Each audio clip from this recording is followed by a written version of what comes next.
that there's actually a lot of intelligence behind this scene in the movie Clerks.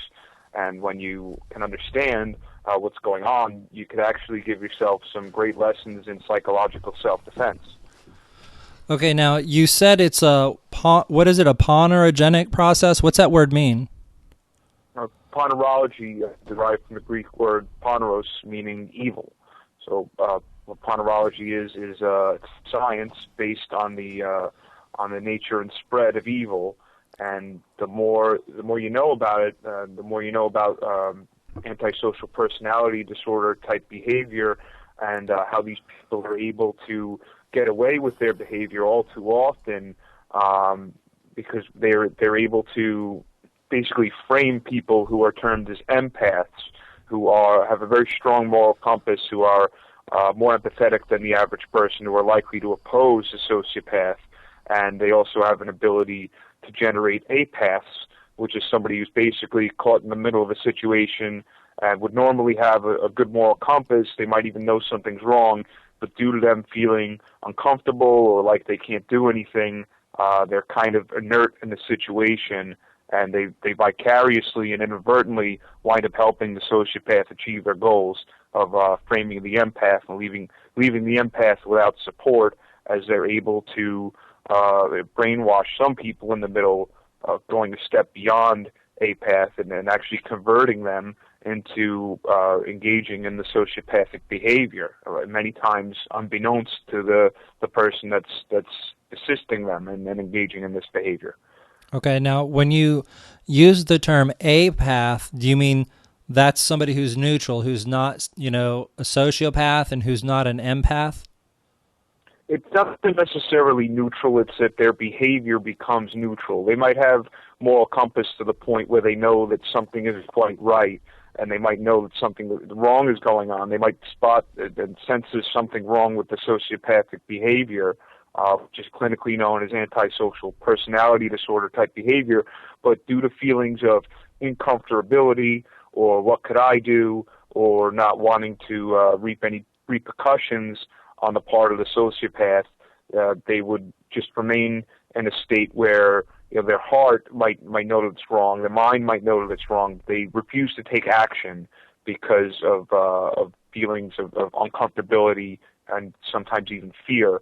And then inadvertently, they wind up helping the sociopath with their behavior, because they leave the empath, who might be standing alone to challenge in a situation, with no support. And the sociopath, it has this charm and this flawless way of presenting themselves, with also a great amount of passion that becomes contagious, and that they're actually able to recruit people onto their side to engage in their behavior. So the empath's powers of recruiting are between slim and none compared to the recruitment abilities of the sociopath. And the sociopath doesn't even always have to recruit, as long as they could generate as many apaths around the situation, to the point where there's just no, if you picture to a vote, do I hear a second? You wouldn't hear a second in a social setting. It's not an official vote, but what I'm saying is, trying to garner support, the empath wouldn't be able to garner that motion of a second or a second hand up, somebody to be on their side. So the sociopath doesn't even need to convert everybody into engaging in the behavior, as long as they can generate as many apaths as possible, to the point where the empath has little, or in many cases zero, conscious and verbal or taking action otherwise support. Okay, so when you talk about this, it brings into my mind visions of police beating people and the other cops doing nothing about it or looking the other way, Nazis killing people and then saying, oh, I was just following orders, and so on. But let's go ahead and go through your video and let you break it down point by point. Of course, we start with text on the screen now. Does that need any explaining, or should I go ahead and play it? That doesn't. No, it's just the title of the scene in the movie, called Vilification, and basically it's showing how they vilify the empath. Who's the clerk in the scene would be the empath, or the person who's forced into the role of the empath. And there's a salesman, and he would be the one behaving as a sociopath, and there don't seem to be any apaths in the situation. He's actually recruiting all of the third parties to engage in his behavior. So this is an extreme scenario that's played out here, but it's not something that's impossible. And in subtle ways and different alternate ways, this kind of a thing can go on. Now, would you say this is a type of mind control in that people walk into the store just to buy, a pack of cigarettes, and the next thing you know, they're a part of some kind of, protest? Absolutely, it is. It's a programming. It's causing these individuals to disassociate themselves from reality and just go along with and regurgitate their own interpretation and it's not every single behavior of theirs is completely lock and step, a mirror image, but it's sometimes their own interpretation of the implanted behavior, and there's still a degree of individuality there, but the core decision-making process of the individual is compromised and removed and replaced with the reality of the sociopath. They're programmed, and in cases where this happens to people, a lot of times in a relationship, they need to be actually deprogrammed, and sometimes it gets so severe that only an intervention in a place that they consider safe with family and friends can actually break them out of it. And if they don't get the help that they need, sometimes the person that's a victim of this in a relationship, if it goes on long enough and if it's intense enough, sometimes suicide results because it's their only way out. Right. And so, for instance, victims of pyramid schemes are probably subject to this kind of thing, right? Well, I mean, you've seen the bankers. There's some banker suicides, and who knows if they're all suicides or not. But I bet, I bet there's a very good chance at least one of those suicides is maybe somebody that got sucked into this sociopathic behavior within the banking system and couldn't find a way out, and couldn't live with assisting and engaging in these behaviors anymore, and couldn't end it. So the only way for them to get out would be to take their own life, and it's really unfortunate when this happens. And the more public education we have about this, the more empaths we can generate, the more we could thwart the efforts of the sociopaths, which operate on all levels, great and small. It doesn't matter if it's some neighborhood creep in a gang or something, or somebody at a big business, or somebody in a government.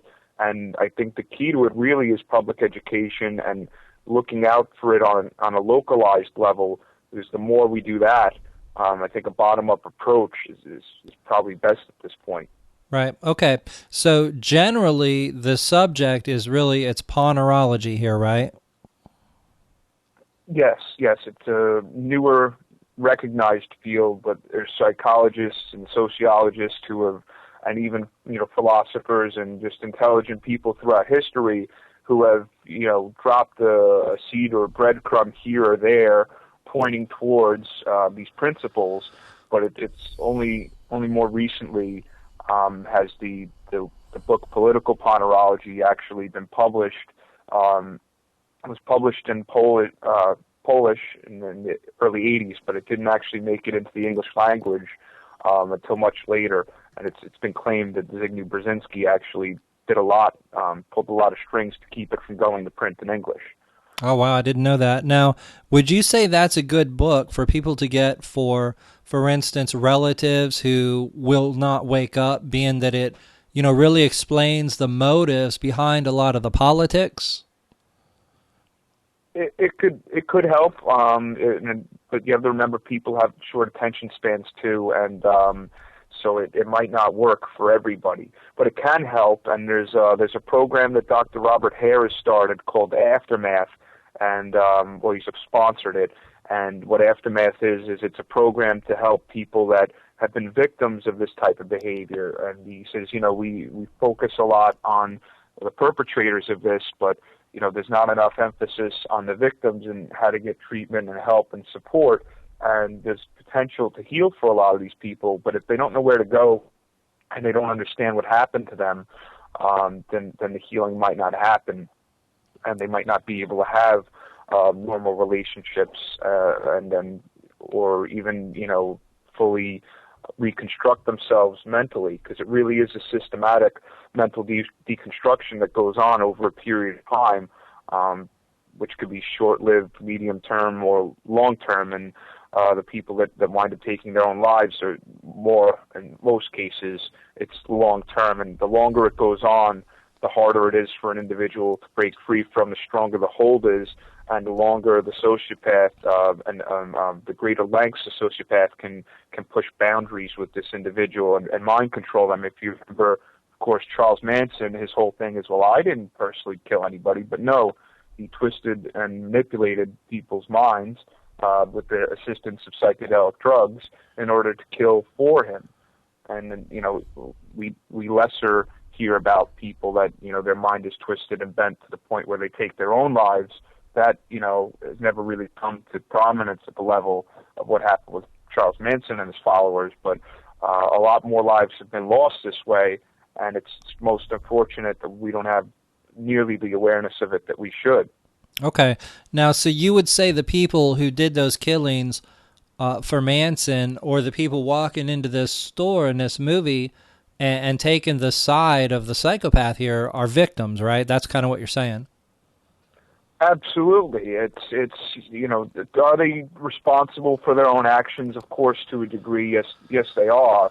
But there's a diminished capacity for them to think, because they get swept up in this. Now, if we had, and I'm not advocating for a public education system at all, but what I'm saying is, hypothetically, if we had one that worked or could work, if this sort of a thing could be incorporated, maybe freshman year of high school as part of general coursework, I think we'd have a much better society for it as a result. Okay. All right. Well, with that, again, we're speaking with Anthony Tolda, former congressional candidate in New York City, and we're going to go ahead and start rolling the video now, hopefully with sound. But I'm getting very little sound from it.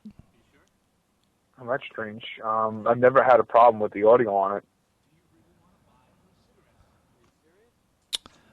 I'm betting it's because I'm on Skype. Do you want to call me back on my landline or cell line? Should I just maybe play the whole video and then call you back, because Skype is causing it to mute? That's what's going on. Yeah, but it's gonna totally compromise our back and forth and analyzing the video. Right. If I can't be on. Well, I'll tell you what I'll do. I'll call your cell number with my cell and just put you on speakerphone, okay? That sounds good. All right, let me do that. Okay, great. What's your number again? Oh, well, I think it's in your inbox on Facebook as a backup. Well, I mean, you could just tell me your number. Well, we're on air. Oh, yeah, I'm sorry. Okay. I'll, sorry. In your Facebook. I made sure to put it there in your inbox today as a backup, just in case.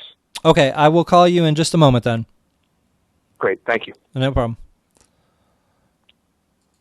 And let me hang up on this and go ahead and get a hold of him on the telephone. Did not take into consideration Skype was going to mute us up there, but I've got his number. Let me throw it in the cell phone here, and this has worked great for audio quality before, so I'm sure it'll work fine now.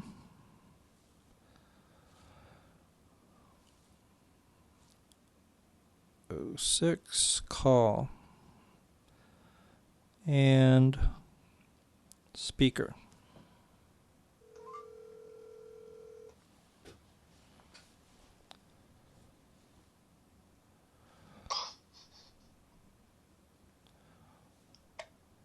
Can you hear me okay, Harry? Got you loud and clear. So say one more thing so I can check the volume level. Sure.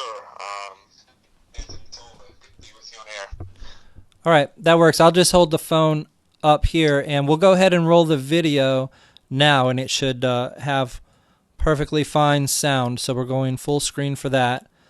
Great. And just try to keep an eye out for when the notes pop up, because it happens quick and I can't see it. And as that happens, I think we should go over each note, how this is developing, to give people a more clear picture of what's going on here. Okay.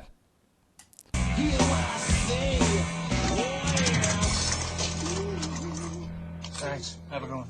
You mind if I drink this here? Sure. You open? Yeah. Pack a cigarette. Are you sure? Am I sure? Are you I'm going to refresh the page because the video's not moving now. There we go. Thanks. Have a good one. You mind if I drink this here? Sure. You open? Yeah. Pack a cigarette. Are you sure? Am I sure? Are you sure? I think there Sure should be a about what? note that popped up somewhere. In Okay. Yeah, it says the customer seems okay at first. He's even polite. Then when he gets a chance to spread his antisocial personality disorder behavior, he does so, and he's very successful at it. Yes, it's a movie, but art does imitate life. This is social commentary scene from the movie Clerks, and it explains how a microsocial situation becomes Ponerized. This can and also happen on a macro social level as well. So, in other words, the scene that we're seeing play out here is not too much unlike all of the Obama zombies shouting, "Yes, we can." They got sucked into a situation like that, didn't they? Yes, I would say that's a very good example. Okay, so you want me to move on? Sure. All right. Really want to buy those cigarettes? Are you serious? How long you been smoking? What is this, a pull? How long you been a smoker? I don't know, since I was about 13. 13. Let's say you're about 19, 20. Am I right? Wouldn't I? Okay, now it says, he begins by educating the subject he wishes to control on the hazard health of smoking. He is using fact and feigning concern for the person he seeks to control, but for what purpose? Notice how specifically he converts the sale over not just to gum, but Chuli's gum. Yes. Now, this person that was originally in the first note referred to as the customer, now it starts becoming obvious, at least to people that know the scene, or as soon as a sale is made in a couple of seconds, that he's not just a customer. He has this ulterior motive. The mask is beginning to come off of his face, and he's actually the Chuli's gum representative, and this is how he chooses to conduct business, and in a way of using his antisocial personality type behavior to control others in order to generate sales. And this could be done in a romantic relationship or a relationship that poses as one. There's really no romance involved because these people have no feelings of empathy or guilt. They can't feel love. They don't understand it. It's either not in them in a biological context, or it's been to a significant degree bred out of them behaviorally to a point where recovery is unfortunately slim to very rare to none. Okay, and we'll move forward with the video. Hell is that? That's your lung. By this time, your lung looks like this. You've got to be shitting me. You think I'm shitting you? Here. What's this? It's a trach ring. It's what they install in your throat when throat cancer takes your voice box. This one came out of a 60-year-old man. Oh. Okay, now it says, he uses graphic imagery to trauma bond with the subject he wishes to control, mixed with this phony concern of his for the well-being, mixed with this phony concern for his health to build trust between them, knowing full well it is only to manipulate the subject to carry out his will. His will here is to sell Chuli's gum, but it could easily be to parasite off his mate psychologically, and when he is not working, he likely does this in his personal life. There's a very good chance that if he has any relationships with members of the opposite sex or even the same sex, that person is only worth gratification in a sexual context and gratification in the ability to infect this person's brain and manipulate them to a point where their will is increasingly diminished and the will of the sociopath becomes increasingly stronger. basically what they seek to do with people in an interpersonal relationship is become that person's god. That's what they seek, a godlike power over somebody. And when they get them to a point where they're completely converted or so completely broken that they don't want them anymore, they discard them, or if it goes on continually and they don't discard this person, sometimes suicide results because it's the only way out. And eventually the mind and the emotions, the whole system can't take any more trauma, and it just self-destructs essentially. Okay, now we hear the term time to time psychic vampire. Is this kind of what people mean when they say psychic vampire? Absolutely. This has been referred to by many different people that study this, and psychology, sociology. It's not a universal term. I don't know how in depth people like to get with it, because it's easy for others to hear the term and write it off as hokey. But it is feeding off of the life energy of others, because these people have been referred to as almost human. There's something missing there. There's a component, an essential component of humanity, usually referred to as empathy, but it could also be, called feelings of love, guilt, or remorse. These people don't have that, and it can never be instilled in them. If it's biological, it can never be repaired if it's as a biological condition, and this is both. It's both biological and learned. So the big key is figuring out who has it biologically and can never be treated, and who could maybe be treated if it's a learned behavior. And the later in life it becomes learned, the easier it is to help somebody with recovery.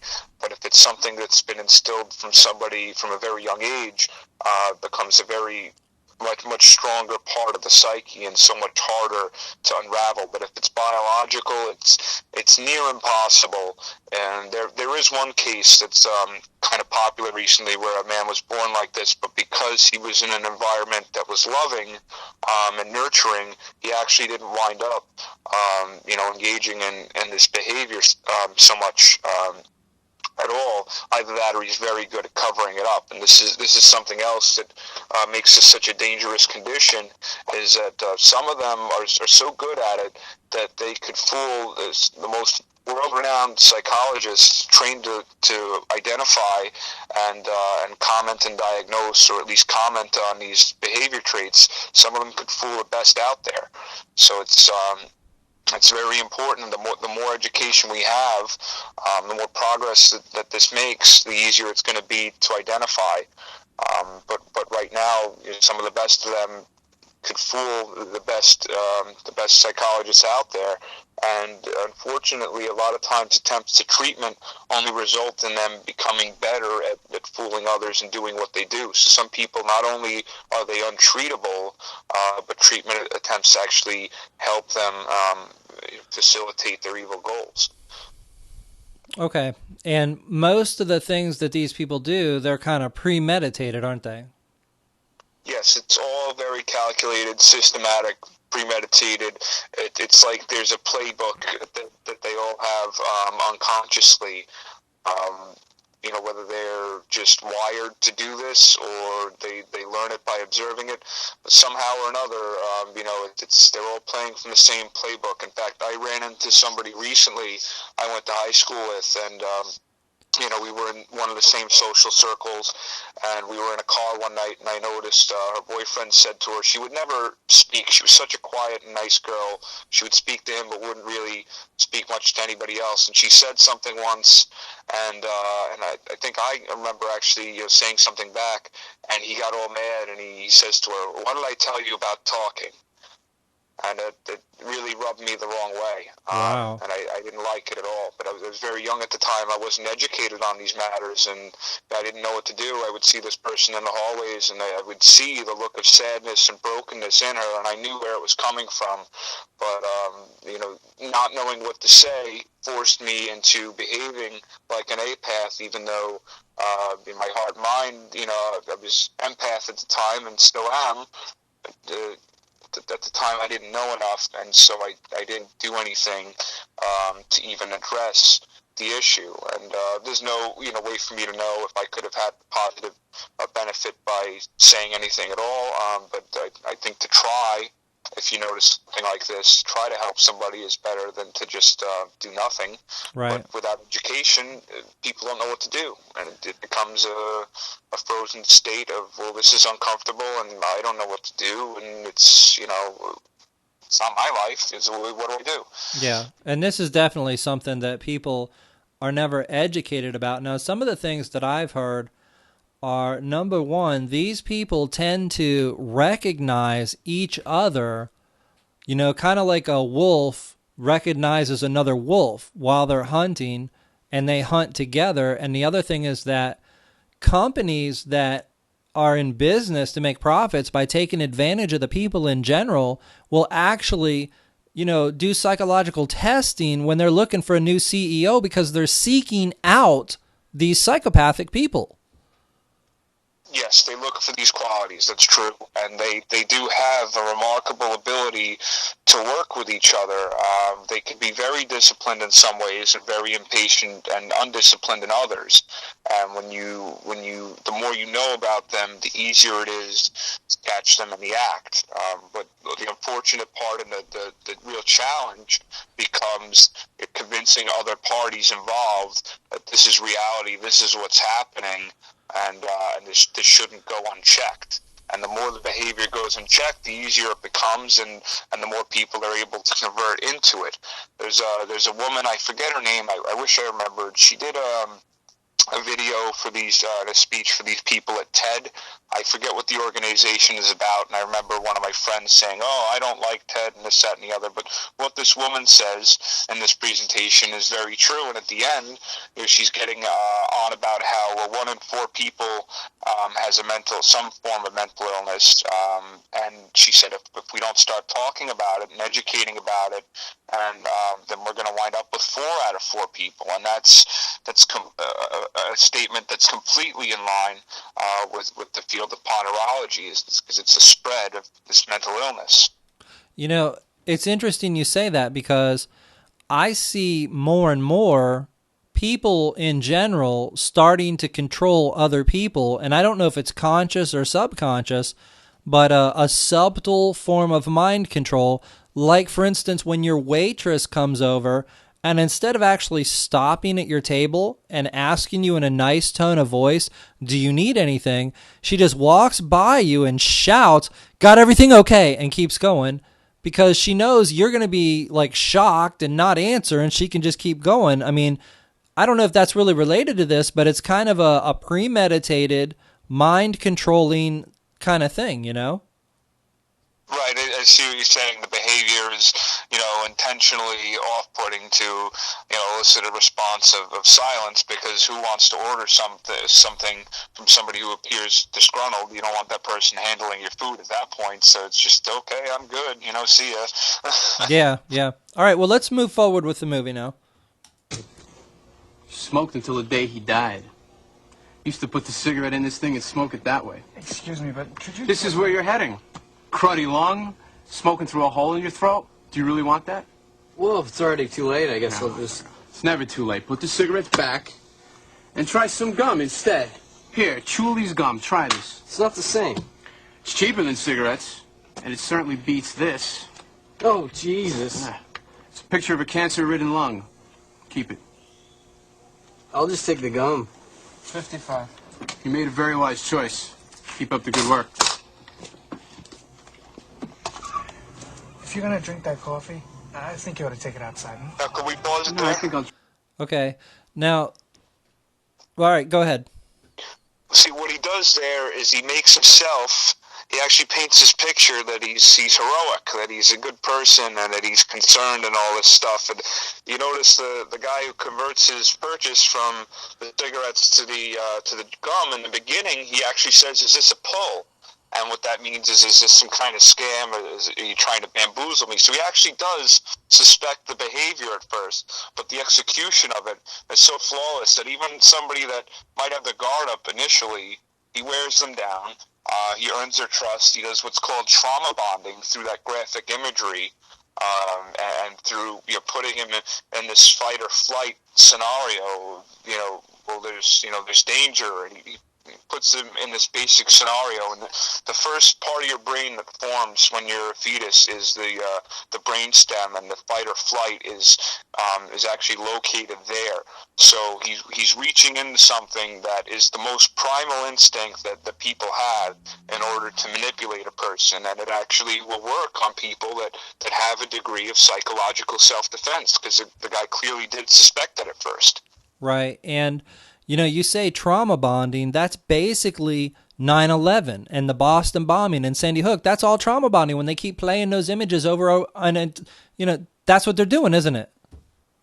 Absolutely it is. That's on the macro social level, and at the most basic micro social, person to person, it could involve being aggressive with somebody that you're in a relationship with after the initial period of coming off nice, or pushing your partner's sexual boundaries to see how much you can get them to consent to, and laying guilt trips to get them to consent to more, and it becomes this traumatic bonding that's also intertwined with the feelings and what goes on with somebody. When they connect on a sexual level, the sociopath doesn't connect the same way. It's not about that for them, but they understand that their victim, that they understand the behavior. They know that they're different, and they know that the vast majority of society will react in predictable ways to their manipulations, and they use this. They actually have a great knowledge of psychology, and they're using it for evil purposes. You get a great knowledge of anything and decide if you're going to use it for good or for evil, or if you're going to wind up somewhere in the middle. And, right. People that don't have this condition, will make mistakes and not be perfect. But people that do have this condition, there's no mistaking for them. They have the occasional oversight or lapse in judgment, or moment where they're dull. They're very crafty and smart in some ways, but there are moments where they could be dull and below average intelligence in other ways. And the more you learn about them, the more you could use this to dismantle what they do. Okay, let's move forward with the video. Drink it in here, thanks. Well, if you're going to drink it in here, I'd appreciate it if you don't bother the customers. Okay. I'm sorry about that. Pack of cigarettes? What's that? This? How long you been smoking? You're spending what? 20, maybe $30 a week on your cigarettes? Yeah. 40. Okay, here it says, he makes an argument that is impossible to argue with unless one is suicidal. Would you give somebody that much money each week to kill you? This is a part of how neurolinguistic programming works alongside agitating the collective emotional state of his subjects. As more subjects enter, he already has the support of one, then several. He easily continues recruiting and is clearly more relaxed and confident in his presence there. The ponerogenesis is forming. Right. Now this is, that note starts early so people could read it, but as the audio continues, he says, $53 a week. Would you give somebody that money each week to kill you? And so they make an open-ended question or a statement that is impossible for any, quote-unquote rational person to argue with, while at the same time stirring up the emotions so that the person's rational capacity to, really dissect it and say, hey, wait a second, yes, this statement is true to a degree, but it's being used in a context to manipulate my behavior, so therefore, it's illogical, and I shouldn't be regarding this as something valid. But because the emotions are stirred up at the same time, and the statement or question is something that can't be argued with unless you know how to dissect this, then unfortunately it works very well on the captive audience or victims. Okay, and to be clear, you're not saying people should smoke, and it's like he's offering them a better option than the cigarettes. But what we're really exposing here is the tactics, the method, the mindset behind someone who does this. But I mean, he is offering them chewing gum instead of cigarettes. Well, sure, but I mean, this is going to sound like nitpicking, but there actually, in many chewing gums, there are chemicals that aren't good for you in them. The point is that yes, he's trying to paint himself as this, heroic savior that's going to save you from these evil tobacco companies and this horrible thing they promote, and provide the positive solution of chewing gum, but he's not doing it for the right reasons. There's no empathy or love behind it. He's doing it for manipulative reasons, for his own purposes. And these people, the odds of one of them continually choosing gum over the cigarettes is relatively minimal. So the practicality of this in real life, that he would be a successful gum salesman off of this, is I don't necessarily buy that. But again, it's a movie, it's art, and I think it's trying to illustrate a larger point of how people like this manipulate other people. Right. Okay, let's move forward. 53. $53 a week on cigarettes. Come on, would you give somebody that much money each week to kill you? Because that's what you're doing now, by paying for this so-called privilege to smoke. Hey, man, we gotta croak sometime. It's that kind of mentality that allows the cancer-producing industry to thrive. Of course we're all going to die someday. Do we have to pay for it? No. Do we have to actually throw hard-earned dollars down on the counter and say, please, Mr. Merchant of Death, sir, please, sell me something that'll stink up my breath and my clothes? Okay, so it says, now that he has enough people, the clerk is outnumbered and stuck dealing with this man in control of people who would have made a purchase and left already. Although he is right about smoking being a poor health choice, this behavior is manipulative and mentally unhealthy for all involved, except these two. They appear to be in an excellent state of mental health at the moment compared to the alpha, the clerk, and followers of the alpha. Now, I can't help but be, reminded of how people get sucked into political movements like, say, Occupy, or dare I say, the people who follow Adam Kokesh, because, he is, charismatic and, makes certain arguments, and the next thing you know, people are following them like it's a cult. Right, and he does the same thing with the yelling and, trying to make these, they call it pseudo-logic. He makes these pseudo-logical points that are difficult for people to argue with, and he uses the truth of, yes, the government does awful things consistently, and yes, it's horrible, and yes, things need to be done, to help the situation. But he steers it in this mentally unhealthy direction for him and his followers, and he actually winds up, creating more of a problem while painting himself out to be this noble character that's some kind of a hero. All right, let's move forward with the video. And fry my lungs? No, wait a second. Yeah, now here comes the speech about how he's just doing his job by following orders. Yeah. Now that's funny, because I just had to go take care of something at the government building, the courthouse or whatever today. And man, I ranted at this guy that was checking security, with the wand and everything on me.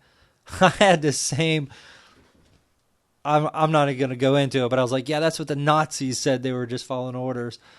So, but I mean, it's like a stereotypical line that you can always throw in there and everybody always agrees. But it says the alpha raises his voice to stir up the emotions of those he seeks to control and begins acting as if the clerk is wrong or evil for just doing his job. He then makes an outlandish accusation about a man he has never met before and has no real information about. His subjects buy right into it because he is... Let me tell you about another group of hate-mongers that were just following orders. Who's that? They were called Nazis. This guy sounds just like me at the courthouse today. Yeah, that's right. Nazis. Yeah, and they practically wiped an entire nation of people off. So it says the clerk makes an attempt to regain control. The alpha has total control now. Why? A large part of it has to do with the neurolinguistic program, and even though the statements are made out of context, the emotions are stirred up, and the rational minds of the subjects become dormant due to their strong emotions. A gaslighting effect occurs, and their reality becomes the reality of contagious antisocial personality disorder behavior. Now, there's a couple questions I would have here. First off, let the people know, what is neurolinguistic programming?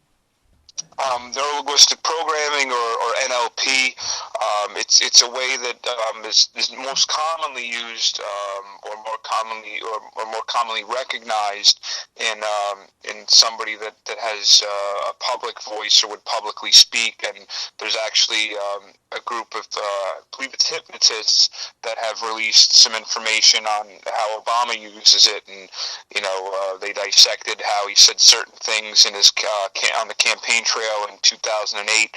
He would tell people that a light would shine down on you, and you would have an epiphany, and you would think in your mind that I must vote for Barack. And epiphany, that's a pretty strong word. It's like a divine inspiration, and then talking about a light would shine down on you, and that you must vote Barack. I mean, that's pretty intense, and that's a godlike complex that these people seek to become gods. So in his case, it's not just being a god of a mate that's good enough for him. He needs to be, he seeks to be god of the country, probably god of the world is really what he would like. And the NLP, it also has to do with like a certain cadence when you speak, right? Yeah, some of it has to do with that, and a lot of it's what they call pacing and leading. Giving the mind something to work on, or something that would start to engage a thought process, but then also spouting out at the same time a bunch of things that are difficult to argue with. It's almost like the magician hand. You watch the hand over here while the hand over here is performing the magic or the manipulation. Okay. Now, I should comment here, we're probably only going to make it halfway through this video today because Mike and Chris Don will be coming up at 9, and then can you come on tomorrow night to do the other half? Tomorrow night I'm booked solid, same as Saturday, but after that we could work something out. Okay, well, maybe next Monday, this coming Monday. The clerk scene actually is the first half of the video, so we'll probably, hopefully we finish that. I think it's almost over. And then the rest of it, we can just cover some other time. Okay, great. And now the other term in here, the gaslighting effect. What is that? Yes, gaslighting became a popular term after a movie in the 40s where the sociopath character courts and romances this woman because he's trying to get at her aunt's fortune, and actually murders the aunt or has the aunt murdered so that they can inherit the home. And they get in the home and there's some valuables, jewelry or something like that he's trying to find up in the attic, but he doesn't want his actions to be known, and he's messing with this gaslight up there, and it's causing the other lights to dim, and he comes down, and the wife asks him, what's going on, and, why are the lights dimming, and he's telling her, you're crazy, the lights aren't dimming, what are you talking about? And he would find an object that she would notice missing and steal it, and she would ask him where it is, and he'd say, that object never existed, what are you, out of your mind? And so part of what they do is they try to convince their victim that the victim is actually the mentally ill one, so that they doubt their own sense of reality, so that they become more susceptible to the implanted or imposed reality of the sociopath, and then it also helps them further paint the picture that they're being helpful, that they're being heroic, that you need me because you're clearly mentally unstable, you're seeing things that didn't exist, and things don't happen. It's a good thing I'm here to protect you, just like what the gum salesman is doing. Okay, and I'll add one final note to this: the antisocial personality disorder.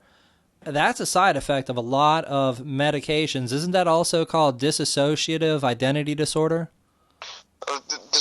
Dissociative identity disorder is something that happens often when often it results from somebody that's so traumatized, often at an early age, that their personality splits off, and they actually have different personalities that come and go in an effort. It's a coping mechanism for the mind. The mind has no other way to cope, so it creates various personalities, which actually helps them bury and repress memories, so that the memories won't exist for them in any conscious form when one of their other personalities is out. All right, and let's move forward with the video. The earth, just like your cigarettes are doing now. I think you ought to leave now. You want me to leave? Why? Because somebody's telling it like it is? Yeah. Somebody's giving these fine people a wake-up call? That's true. No, you're loitering and causing a disturbance. I'm a disturbance? You're the disturbance, pal. You know. Okay, the clerk tells the truth about the man's antisocial behavior, but there's nobody to listen to him. The alpha has control. The alpha gets more aggressive as things progress because the longer the followers are under his control, the more he can get away with without risking loss of control. The gum salesman frames the same person, the clerk, as some kind of pathological... No, here. Now I am a customer. I'm going to buy some Chuli's gum. All right? I'm a customer. Engage in a discussion with the other customers. That's right. Shut up, Smoke my big fat cup. Yeah, see, he's scared now. Ponerization here is complete. He's using phony logic, blaming the clerk for things that have nothing to do with him, but accurate about the tobacco companies poisoning those he wants to control. They see him as being honorable and helping them, but he is... the threat we present. He smells the change Some of the notes coming. cut off sometimes if you don't have the full screen on, but what it says is he's making them just like him and basically wasting their time. And the important part here is to recognize is that the clerk is forced into the empath role just to defend himself, not because he necessarily is one, but because of his role in the scene that's unfolding. And he makes this empath attempt to combat and call out the sociopath on his behavior, but the sociopath has so much momentum at this point and control over the other parties in the situation that it's virtually impossible for the empath to reason with anybody. So he frames, and then he does it. If you notice the timing of it, he does it, pretty much as before, during, after being called out on his own behavior. As it reaches that climax, that's when he's framing the opposition, and he does it flawlessly. Okay, and we'll move forward with the video. He's the threat we present. He smells the changes coming. You can smell it. You definitely are the source in this area, and we're going to shut you down for good. For good. Cancer merchant! Cancer merchant! Cancer merchant! Okay, the alpha's manipulations have crossed the line into collective physical actions. Finally, somebody reasonable has the courage to take control away from the alpha by outsmarting him. He attempts to flee, leaving his followers to deal with the fallout of their collective nonsense, and the rational person has control now. Who's leading this mob? That guy. Freeze!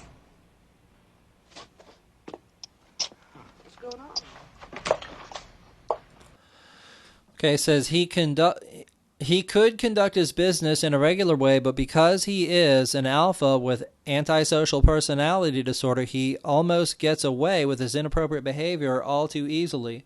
Thankfully, he's limited in his power. Imagine the damage people with access to more power could do using the same tactics and working with each other on a macro-social level as opposed to the micro-social.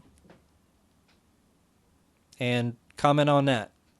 Well, so in a nutshell, this is in this case scenario, it pans out okay because somebody walks in and takes a more dominant empath role, outsmarts the alpha by taking the fire extinguisher and spraying them all down with it like a bunch of rabid dogs. And at this point of the ponerogenic process, that's basically what he's created, is a pack of rabid dogs, and he's the alpha rabid dog, and there's nobody to put them in check until this dominant empath walks in and outsmarts him.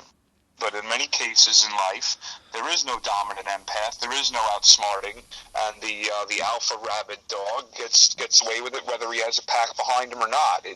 And this is a case where there are no apaths involved because he's converted everybody to his pack of wild dogs. But he could easily and similarly get away with psychological criminal insanity just by being able to create apaths. Okay, now let me ask you this, because I've wondered this at times. The woman here who squirts them down, could it be that she's not an empath, that she also has antisocial personality disorder, and that's how she can recognize it so well and is so, forthright in taking control? See, this is what makes it so easy for sociopaths to generate apaths. It's because when somebody is a dominant empath, which is something that I have kind of kicked around as a term, empath is more recognized. But when somebody's a dominant empath, they have an understanding and strong moral compass, but they're also clever enough and can figure out how to take effective action against the sociopath. And because of that, it puts the sociopath in a position to manipulate and make it look like, this person, there's no difference between us. But in reality, there's a great difference.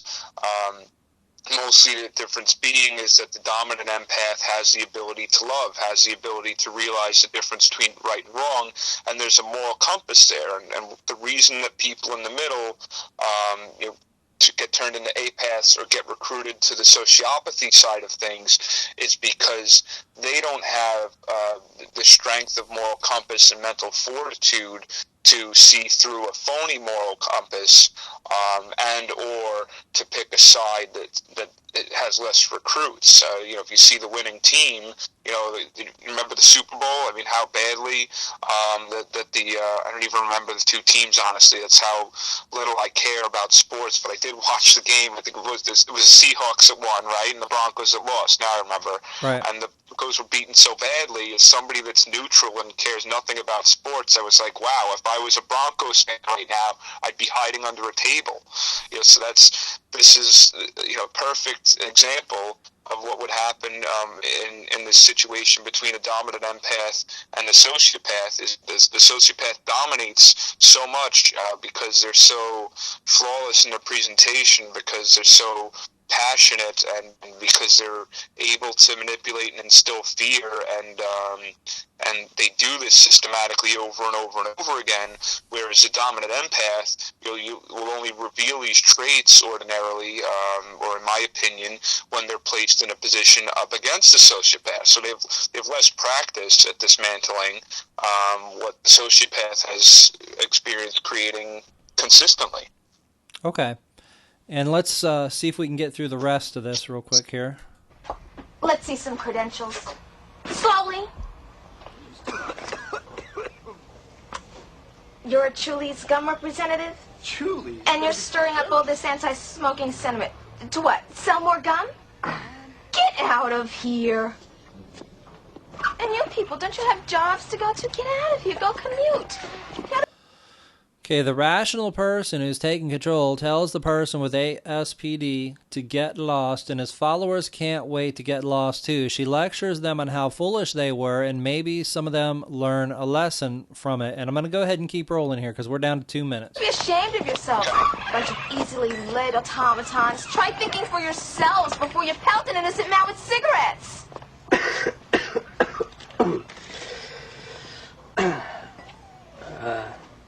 Pack of cigarettes?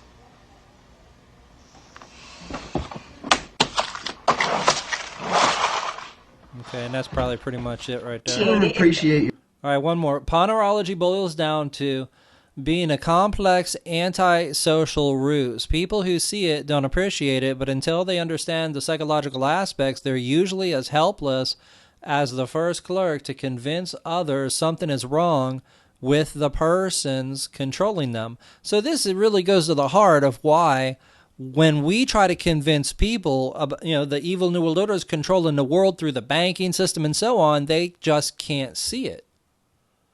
Yes, it's a systematically and incrementally stacked deck, and to dismantle it is a very difficult task. And there's a lot of great people out there, trying to do it in all different ways.